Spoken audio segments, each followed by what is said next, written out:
Pour ne rien manquer, abonnez-vous maintenant. Avec Elisabeth Lévy, évidemment, comme chaque jour, Elisabeth. Bonjour Elisabeth Lévy. Bonjour Patrick, bonjour à tous. Alors, Elisabeth Lévy, vous voulez revenir évidemment sur Emmanuel Macron, bien sûr, avec son intervention hier. Pendant que le président parlait, il y a, vous l'avez entendu dans le journal, les casseroles qui ont été agitées, quoi, un petit peu. Hein. Je ne sais pas quelle expression on peut leur donner. Bon, je dirais qu'elles ont tintinabulé.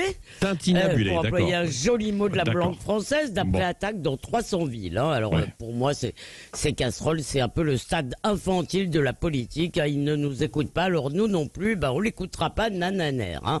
Alors qu'on soit contre cette réforme des retraites ou contre toute autre décision d'ailleurs, bien sûr, c'est légitime, mais tout ce discours sur le mépris en plus est vraiment hors sujet. Parce que vraiment, Patrick, on s'en fiche que le président nous aime ou nous considère. Hein. Ce n'est pas notre père, ce qui compte et qui, en l'occurrence, m'inquiète d'ailleurs, c'est son projet pour la France. Et alors maintenant, non, on trépigne sur le mode. S'il ne retire pas son texte, j'arrête de respirer.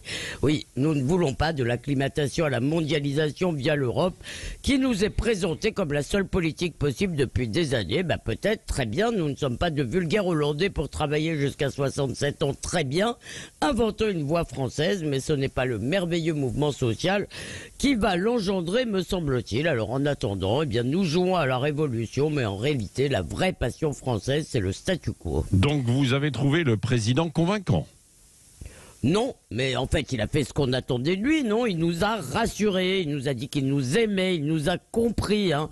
On lui avait dit pas d'arrogance, eh bien, il n'a pas été arrogant, il n'a pas non plus employé de mots bizarres comme croquignoler. Hein. Alors oui, il sait que nous ne voulons pas de sa réforme, que nous sommes en colère, que nous voulons du sens au travail, nous a-t-il dit. Bon, on veut surtout des vacances, mais passons.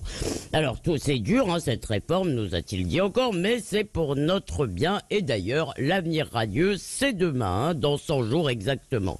Alors, on a eu le droit à ce même catalogue de promesses usées faites 1000 fois. Hein. Les élèves apprendront à l'école, la justice aura des moyens, 1000 usines s'épanouiront, la bureaucratie s'allégera, on en finira avec l'immigration clandestine, la fraude sociale, on relancera l'intégration et on inventera en prime l'industrie écolo et l'intelligence artificielle qui rase gratis parce que Patrick, on est les champions du monde et qu'en plus on a le meilleur papa du monde. Hein. Alors dommage parce qu'en fait dans le début de son intervention, Emmanuel Macron avait commencé par effleurer un peu la vérité, en disant que l'indépendance, ça ne se décrète pas, ça se conquiert. Et il est vrai, c'est que pour tout, c'est vrai, on l'entend que pour les Français, toute réforme est une régression. Oui, c'est vrai, parce qu'après 40 ans au-dessus de nos moyens, toute réforme est une facture à payer. Sauf que ce n'est pas la réforme qui entraîne l'appauvrissement, c'est l'appauvrissement qui impose la réforme, en tous les cas une mise à jour, et c'est effectivement le prix du retour à l'indépendance. Alors, la réalité, c'est qu'Emmanuel Macron devrait nous promettre du sang, de la sueur et des larmes, mais nous sommes au moins tous d'accord là-dessus. Cette vérité, personne ne veut l'entendre. Merci Elisabeth Lévy.